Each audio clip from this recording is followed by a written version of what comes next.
A mí me han dicho que este curso iba del 1001.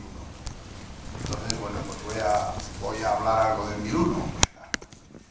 Me han traído aquí para el 1001, voy a decir algo del 1001. Aunque muchas cosas se me han olvidado, pero algunas todavía me acuerdo. Es decir, en torno al proceso 1001. Lo primero que me gustaría deciros es que las personas a los que nos cogieron aquel día en Pozuelo de Alarcón, pues no estábamos ahí por casualidad. Es decir, que no fue una cosa que estábamos ahí, bueno, llegó la policía, no. Esa fue una reunión muy pensada. Y yo creo que se entiende esa reunión si hacemos un pequeño, yo voy a hacer solo un pequeño, no muy largo, un pequeño repaso de cuál era la situación política y económica en ese momento en España. Si no, no se entiende muy bien el 1001.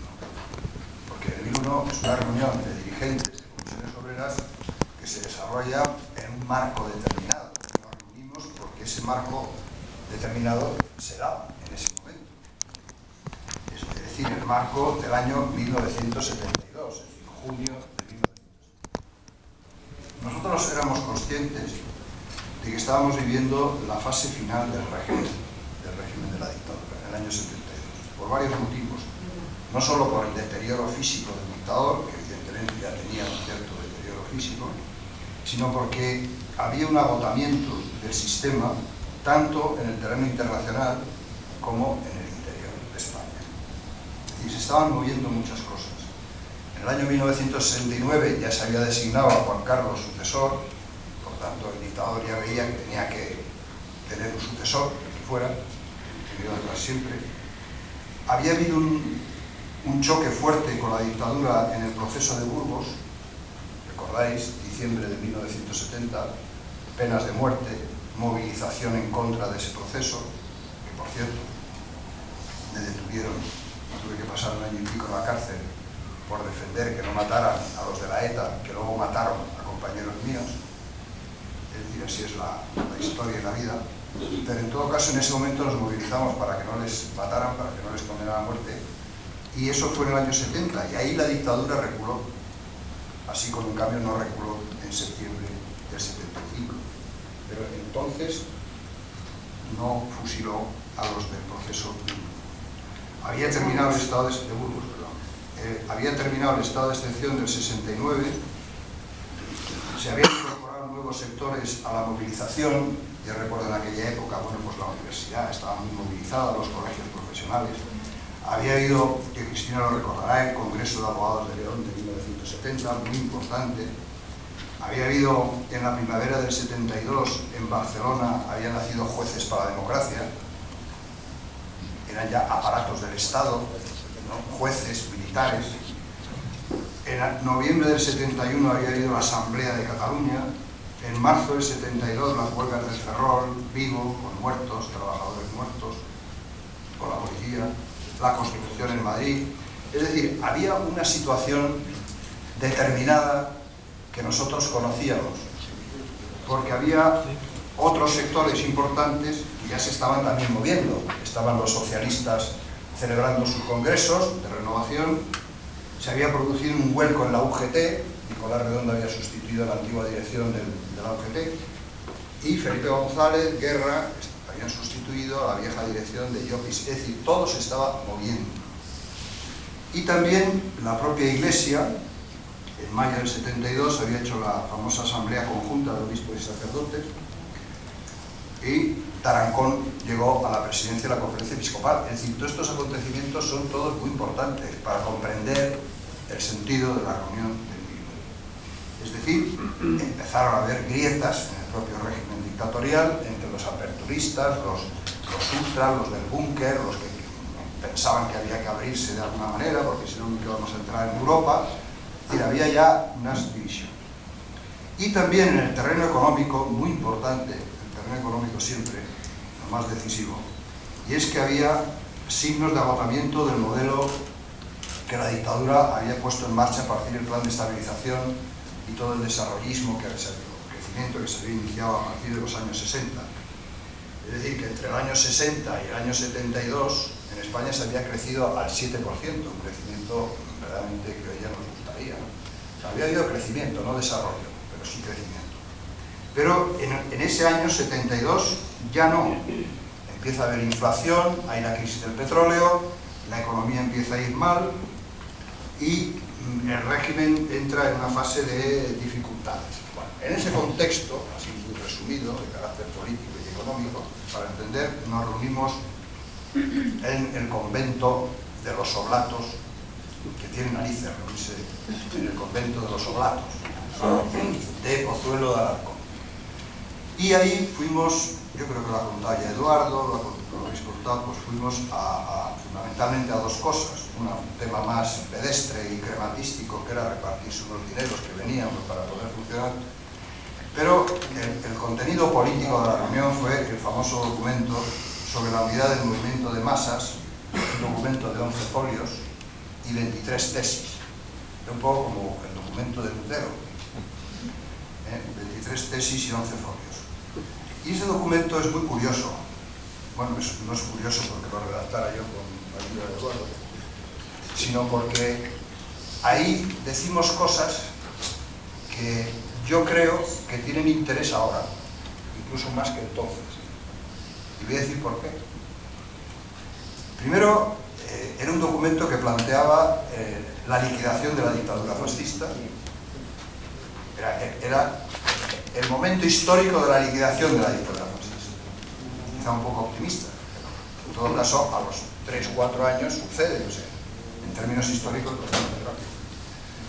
Bueno, y ahí nosotros planteábamos el papel decisivo que los trabajadores iban a jugar en esa liquidación. Era una reivindicación. En tercer lugar, se sostiene una cosa importante, y es que la tarea de pasar de una dictadura de 40 años a una democracia era una tarea enormemente compleja, cuyo elemento central, por lo menos para nosotros en aquel momento, era el tema de la unidad. ¿Y quién iba a ser la fuerza hegemónica en esa transición? ¿Quién iba a jugar el papel de liderazgo o hegemónico en esa transición? Y para nosotros era importantísimo la unidad en la acción del movimiento de masas unitario, que llamábamos entonces, el papel de las asambleas obreras.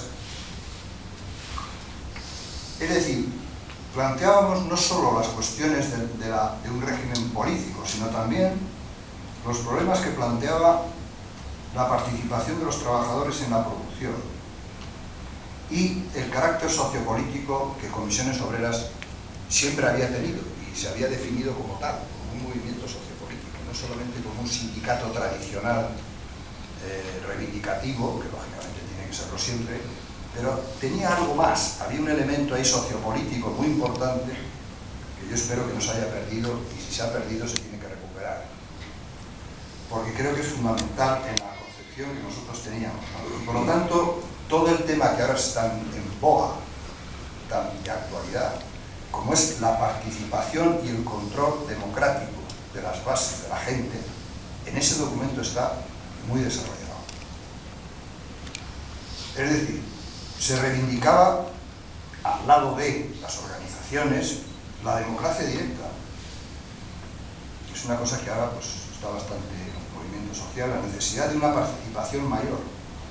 Y luego teníamos una preocupación por el carácter autónomo de comisiones, es decir, una línea de acción política propia, que fue luego la definición de comisiones como masas, reivindicativo, sociopolítico, democrático y autónomo. Eso fue independiente, autónomo, independiente.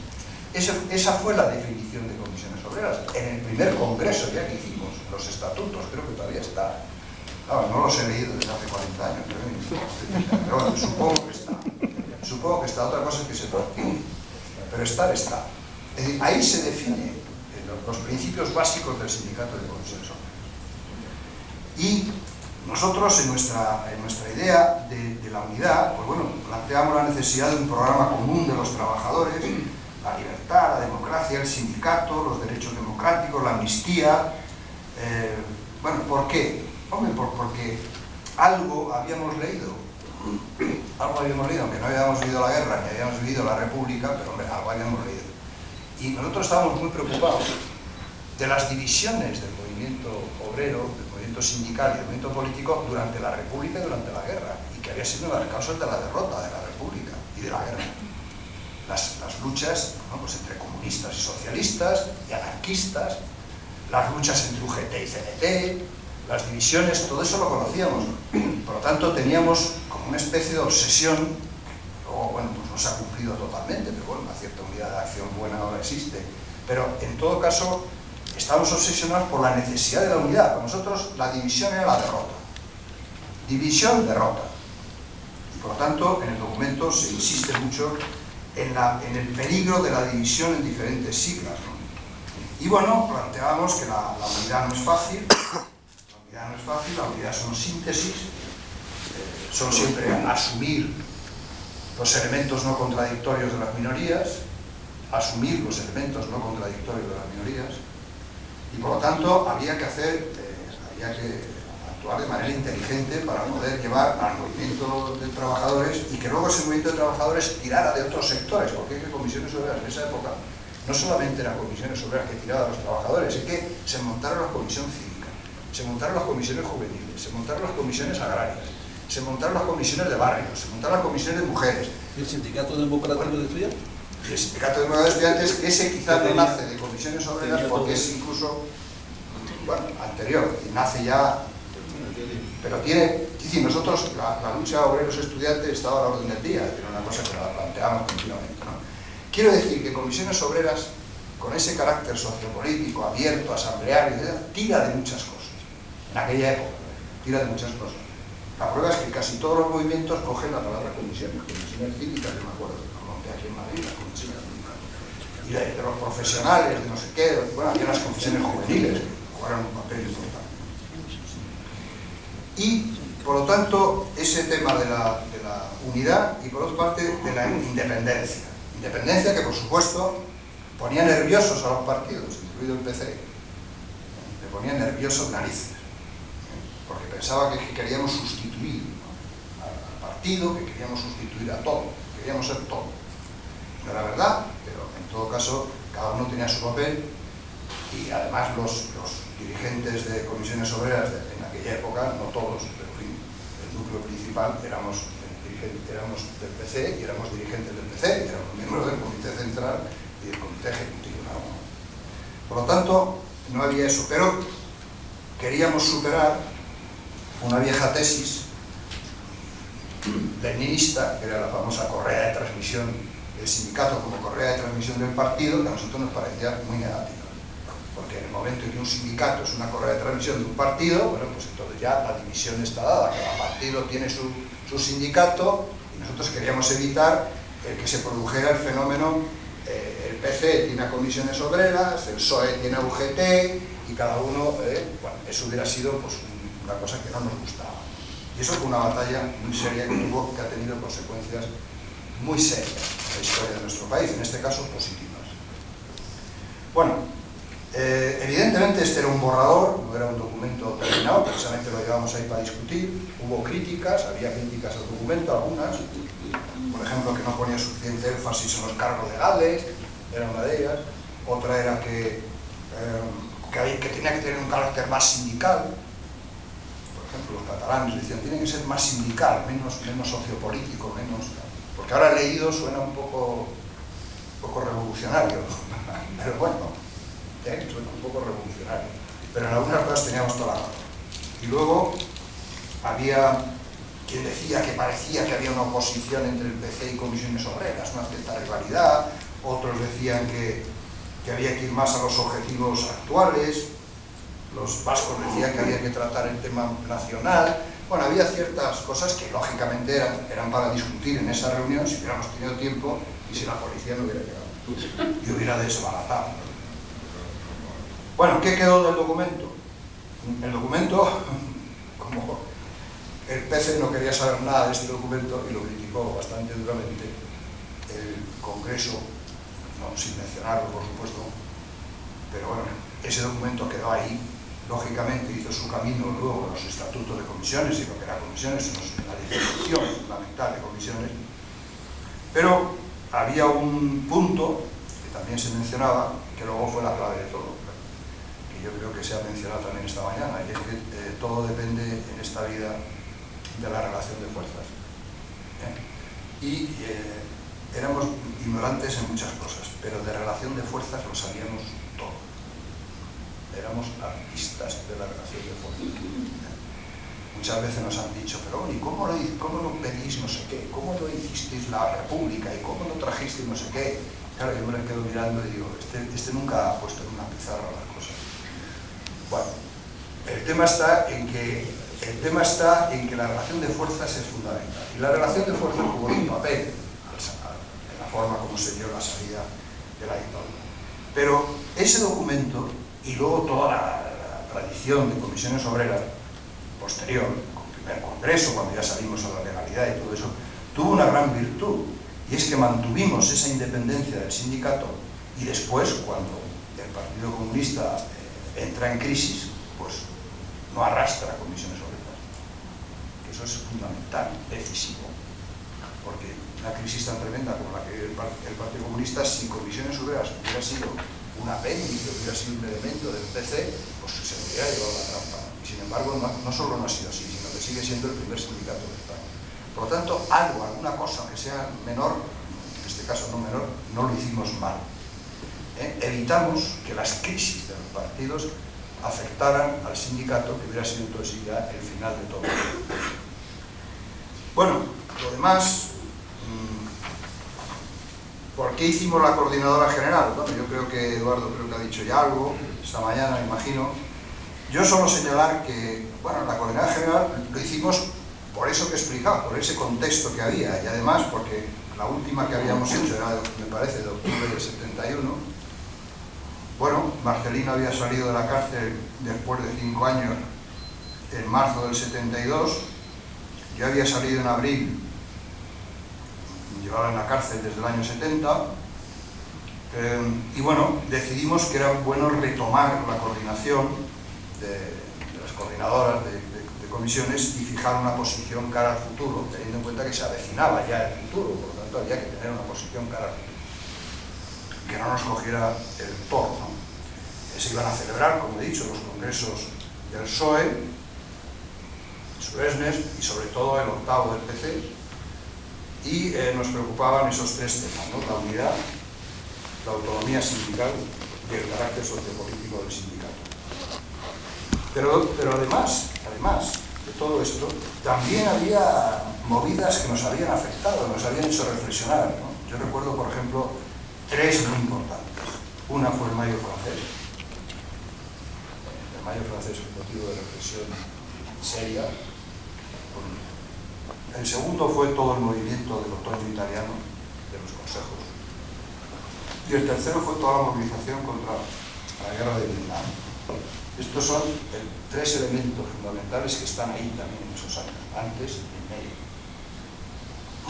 Y bueno, es por lo que hicimos esta reunión, que al final la policía detecta y nos crea un problema. Nos crea un problema personal, evidentemente. Nos crea un problema personal, porque estuvimos unos cuantos años encerrados.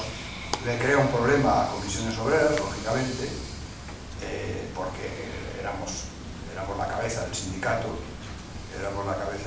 sin duda, aunque no lo reconocimos por las razones que creo que ya se han explicado. No reconocimos que fuéramos la dirección, pues tampoco queríamos dar facilidades al enemigo, pero la verdad es que dieron un golpe. Pero bueno, son golpes que tampoco desbaratan definitivamente nada. La comisión siguió, se volvió a rehacer, y luego vinieron luchas muy fuertes, hubo gente que quedó en la calle que retomó, ¿no?, las cosas, ¿no? Que dicen que son golpes que cuando se dan, la policía cree, siempre lo han creído los estados, que dando golpes represivos acabas con fenómenos de estos, no acabas nunca, porque se vuelve a reproducir, ¿no? Se vuelve a nacer otra gente, otro momento, siempre que tenga una base. Si son cosas frías, no, mueren. Pero si no son frías, si son calientes, muy calientes como era este, ya podían descabezar lo que fuera. El movimiento se rehacía, porque estaban los compañeros de Cataluña, había gente en Madrid, había gente por otro lado, volvieron a retomar, como estaba el partido, con sus cuadros, tal, que también ayudaba. Y por lo tanto se rehizo el movimiento. Bueno, esto es un poco la reflexión que yo quería hacer, porque yo no voy a entrar en temas técnicos, ¿no? si queréis luego yo os doy mi versión, por qué cayó el 1001, ¿no? ¿Por qué cayó el 1001? ¿Por qué nos metieron 20 años o 21, 19, 18, etcétera? ¿Qué pasó en el juicio? Porque eso ya lo ha contado Eduardo.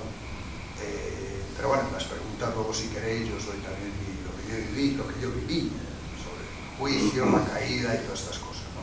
Pero bueno, yo quería que mi intervención fuera más el contexto del país y del mundo en ese momento, y segundo, cuáles eran nuestras ideas, ¿no? ¿Cuáles eran nuestras ideas? Porque con el 1001 a veces se piensa que, bueno, que nos reunimos allí porque nos gustaba reunirnos, ¿no? No nos gustaba reunirnos, sabíamos que corríamos un riesgo muy grande, un riesgo grandísimo, y por lo tanto cuando lo hacíamos era porque pensábamos que era necesario hacerlo, y que era necesario en ese momento hacer una reunión de ese tipo para clarificar algunas cuestiones, para unificar criterios entre nosotros y para que Comisiones siguiera jugando un papel fundamental de liderazgo en el final de la dictadura, que sabíamos que se iba a producir. Lo que no sabíamos que se iba a producir de la manera que se produjo, pero sabíamos que, bueno, que la dictadura estaba en sus años finales y que había que hacer de todo para acabar de terminar con ella. Y debo decir que, a pesar de que a veces se ha dicho que no, que la dictadura se pasa de la dictadura a la democracia así porque no se sabe por qué, pues milagrosamente, ¿no? Porque hubo unos líderes que se pusieron de acuerdo, ¿no? Eso es mentira. O sea, la dictadura se pasa de una dictadura a la democracia porque hubo una movilización enorme, sobre todo de comisiones obreras, sobre todo, y de muchos otros sectores que acompañaron, que hizo imposible que la dictadura continuara bajo otras formas, que fue el intento de Arias Navarro, ya con la monarquía, ya muerto Franco, y que es lo que impidió que aquí hubiera una salida falsa a otras posiciones. Nosotros en nuestros análisis teníamos 4 opciones de salida de la dictadura. 4. Una era la continuidad, se podía haber producido la continuidad. La segunda era lo que podíamos llamar y lo que se llama una dicta blanda, que es lo que intentó Arias Navarro, es decir, unos legales, otros no legales. Se habló de la legalización de ciertos partidos. El espíritu del febrero, ese fue menos, eso ya no fue ni dicta blanda, eso era dictadura. Luego hubo intento de decir, bueno, pues por ejemplo, podemos legalizar al Partido Socialista, o al PT, pero el PC no, comisiones obreras no, lo intentaron, si queréis luego os cuento los detalles, porque estuve metido ahí en eso, de cómo se legaliza comisiones y cómo se legaliza. Y luego, esa es una dicta blanda, unos dentro, otros fuera, lo que llamaba un jefe de los servicios secretos, el coronel San Martín, llamaba la salida turca. Pues estaríamos como Turquía, la salida turca. Luego había una tercera opción, que es lo que yo creo que más o menos ha salido, que era una democracia tipo europeo. Y luego había otra, que si hubiera habido una ruptura más fuerte, que hubiera sido una democracia tipo europeo, pero más avanzada en el terreno económico y social, que esa es la que no se dio, es decir, que los poderes económicos, sociales y, digamos, del Estado permanecían. Es decir, que de esas 4 opciones, evidentemente nosotros queríamos la cuarta. La relación de fuerzas nos dejó en la tercera. Eso es un poco el resumen. ¿Y los votos? Bueno, y los votos, claro, bueno, es que la relación de fuerzas luego se traduce en votos, claro, porque en las primeras elecciones generales, pues tampoco la izquierda ganó, tampoco la derecha sacó mayoría absoluta, que es lo que pretendía, y por lo tanto hubiera hecho la Constitución, probablemente lo hubiera querido, y por lo tanto se abrió un periodo constituyente, y por lo tanto hubo avances interesantes que no se hubieran dado si la derecha barre, ¿no? Pero en todo caso, la relación de fuerzas en la calle, por un lado, la relación de fuerzas en las urnas, por otro, dio lo que dio. Y yo defiendo y defenderé siempre que la transición española fue una operación valiosa, inteligente, que valió la pena, que se llevó hasta donde se pudo llegar, y que si no hubiéramos hecho una transición de este tipo, probablemente pues hubiera habido un enfrentamiento otra vez entre españoles, que es lo que había que evitar por todos los medios, porque cuando hay enfrentamientos violentos, la historia nos demuestra que siempre pierden los mismos, es decir, los de abajo. Entonces, a nosotros no nos interesaba para nada un enfrentamiento violento